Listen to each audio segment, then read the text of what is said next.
We have a major Toronto Raptors trade update to discuss, as there has been a lot of buzz and smoke about the Raptors even after Masai Ujiri is let go from this Raptors team about more moves coming. And Malik Monk has been one of those names that have been linked this entire offseason. But now, especially with Masai gone and Edward Rogers being a little bit more on the penny pinching side, there is a lot of buzz generating about a move happening in regards to getting the Raptors out of the luxury tax. Now, this isn't something that has to come imminently, as they can wait till this year's trade deadline to make those final decisions, but given the latest developments regarding this Malik Monk situation and the Sacramento Kings not only making bad trades out there on the open market, dealing with Jonas Valanciunas for nothing, as well, they are missing out on bad trades that aren't even going through, as they're offering up Malik Monk for essentially nothing. So we're going to break down what these latest updates are, why the Toronto Raptors are in a position to make one of these moves, and frankly, what we should expect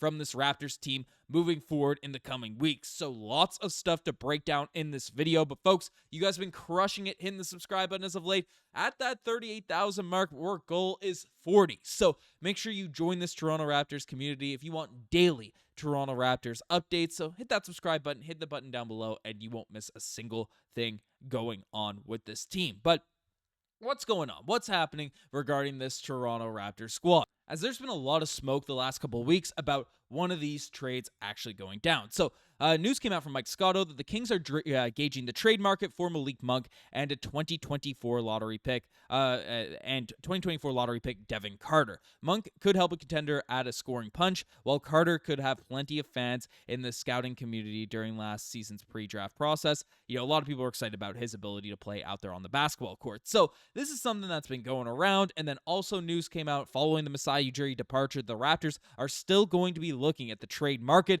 for RJ Barrett as well as Immanuel Quickley, per Jake Fisher. And then this was all linked together when the Raptors were directly named as a landing spot for Malik Monk, as if a trade with the Phoenix Suns for Kevin Durant doesn't end up happening, league sources tell Clutch Points that they have other targets in mind. The Raptors have demonstrated interest in acquiring Kings guard Malik Monk in a potential trade, with that interest dating back to last February's trade deadline. So there's been some smoke over the past couple of weeks about a Malik Monk deal going down and everything out there along those lines. So why are we bringing this up again? Because Malik Monk is certainly a good basketball player. 17 points per game, 4 rebounds, 5.6 assists. And why am I, of all people, bringing this up when I've started the RJ Barrett movement to try to keep this man on the roster? What's going on here? Well, there's something going on in terms of the Kings. They have a new front office right now that looks to be cleaning house with a lot of these role players and probably their star players as the offseason goes along. And frankly, they are making some very, very interesting decisions. As basically, the Sacramento Kings made some moves yesterday, bringing in Dennis Schroeder. They signed him in free agency and everything like that. But they got that. So they got Dennis Schroeder for free. They knew that was going down. And then news leaked. This news leaked. They are willing to give up Malik Monk for basically nothing. As reported first on Monday night, this comes from Brett Siegel, the Sacramento initially had hope of sending Monk to Detroit in a sign-and trade that would have brought them Dennis Schroeder to California Capital and created another opening for Kings backcourt to pursue Russell Westbrook.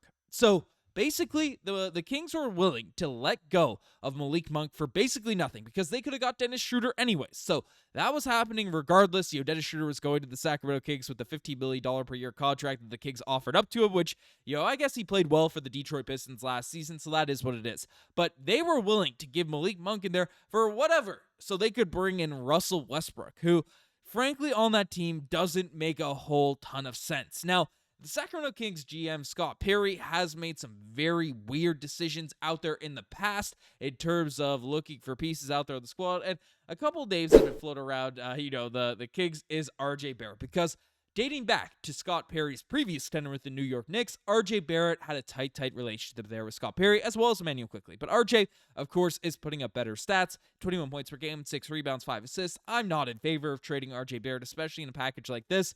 But the reason the Toronto Raptors are doing this is because they are swiftly touching the luxury tax. And now, big man at Rogers Communications, Uncle Eddie, uncle to Ben Rogers, another media guy.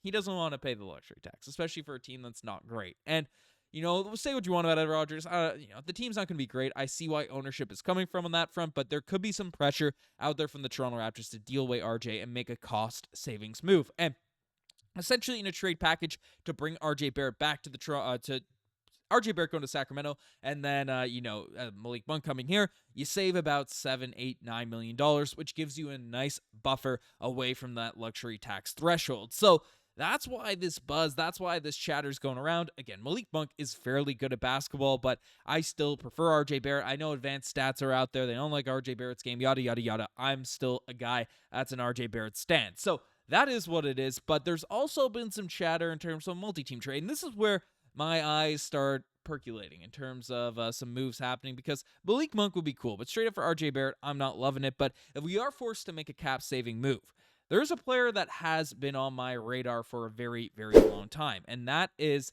Keegan Murray, who last season is certainly on a down year. He's 24 years old, shot 34% of the three-point line, 39% of corner threes, but 12 points per game, 7 rebounds, 1.4 assists, and frankly, and 1 block and 1 steal per night. He's a really, really solid defender and has been playing out of position for that Kings squad for a very long time. They're making him play, at 6'8", they're making him play power forward, which isn't his ideal role, isn't his ideal position. Now, the Raptors are pretty loaded at guard too, so, with the Raptors, he might not be a good fit, but we know dating back to the Pascal Siakam era, this guy was untouchable in those Siakam trade talks, which in hindsight is absolutely baffling that ended up being the case.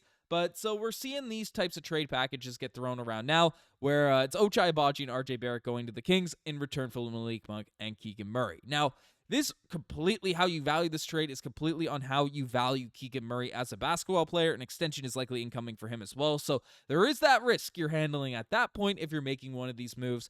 Personally, I don't like the idea of dealing Ochai Agbaji in this trade package whatsoever. I think he's one of our more valuable young pieces out here on this team. 10 points per game, 4 rebounds, hopefully can be extended at a reasonable number, but shoots 40% from the three-point line, 41% from the corners. Like, Ochai Agbaji also brings it on the defensive end. He completely flipped the switch. When we were talking about Ochai, in Summer League last year, he really became a valuable role piece for this team moving forward. Now, this team does have a glut of those swing positions. This trade wouldn't specifically help it on that front, but, this is just the trade package that's been thrown out there. I definitely, if I was Bobby Webster, would be getting on the phone with the Sacramento Kings to make sure that you see at least what they'd offer for an RJ Barrett for these different teams, because you had that previous relationship.